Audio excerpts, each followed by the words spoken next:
Next week, we will be celebrating the 4th of July, the day when the founders of this country declared independence from what they viewed as a tyrannical aristocracy in England. Yet today, in many respects, the tyrannical aristocracy is no longer a foreign power, but a billionaire class which now has unprecedented economic and political power over the American people.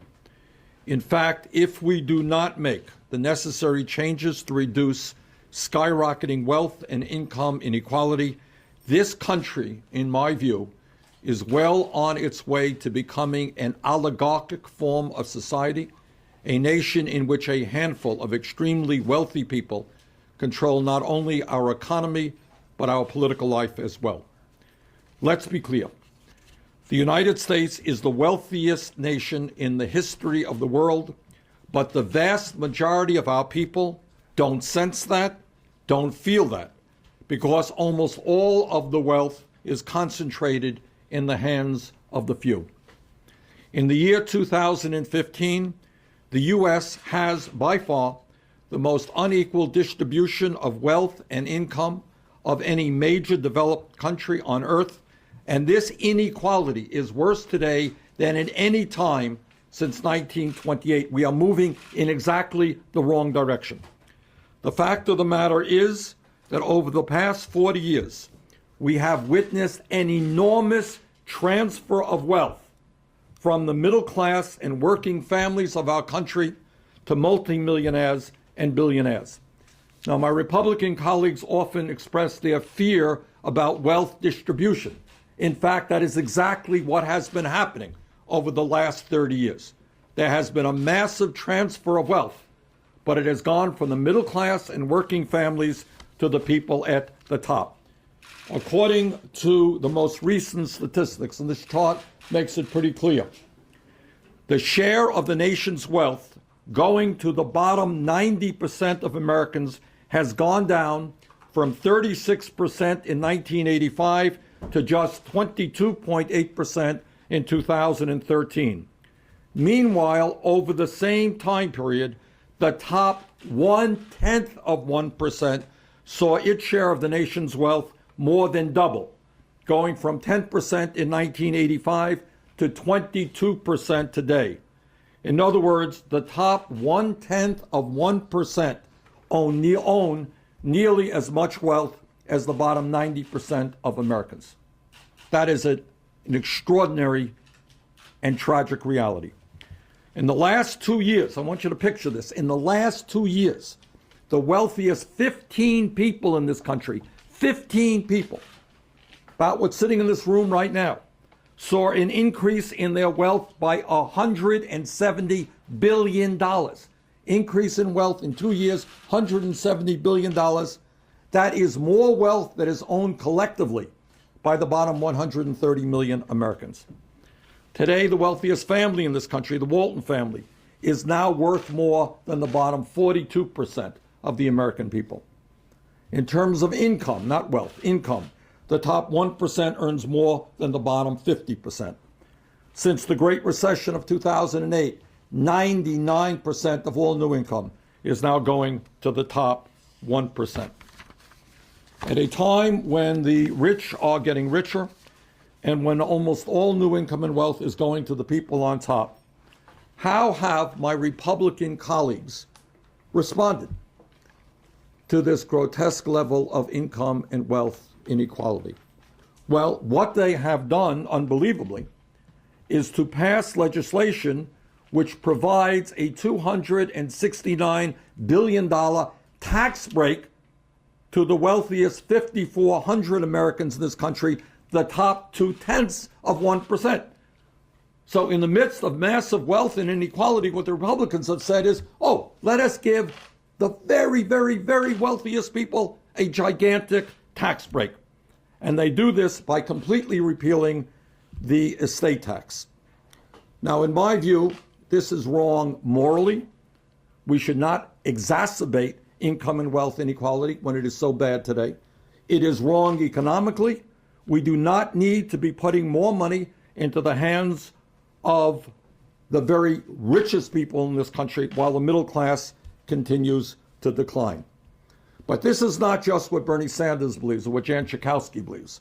More than a century ago, President Teddy Roosevelt, a good Republican, fought for the creation of a progressive estate tax in order to reduce the enormous concentration of wealth that existed during the Gilded Age.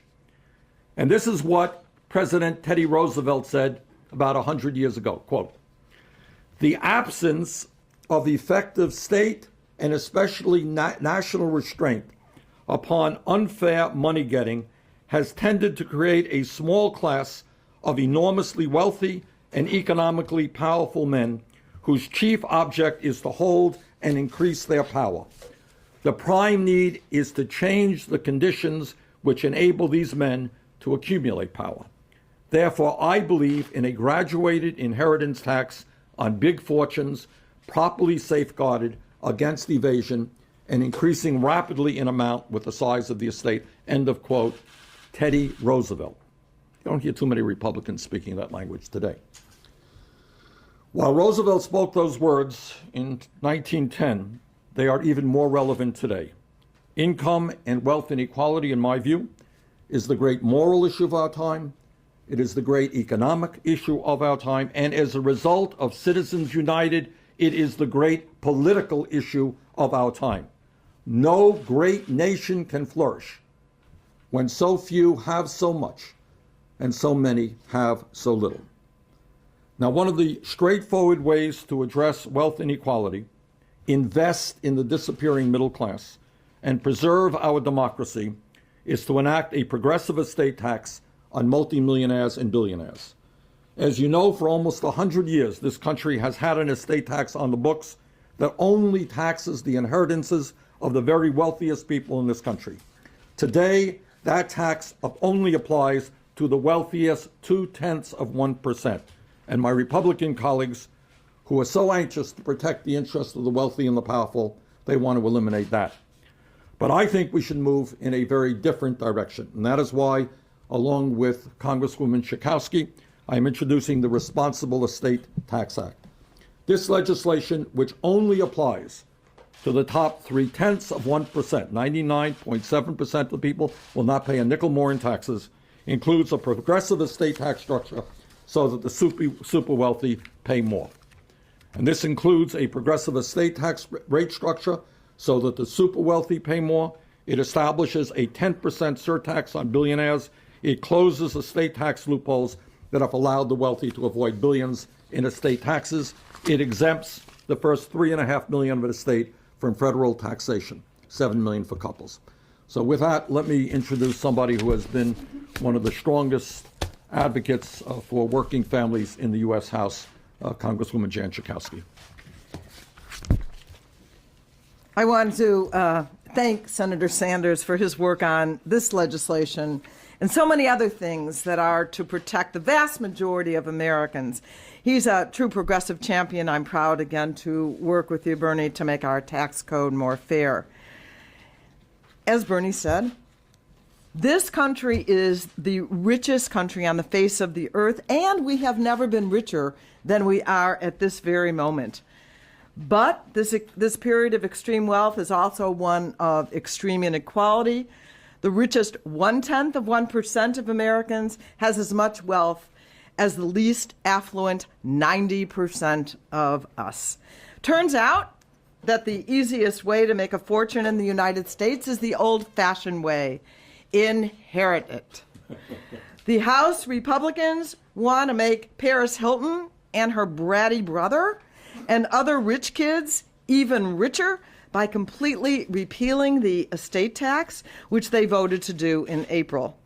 So if you earn $30,000 a year, you pay taxes on it.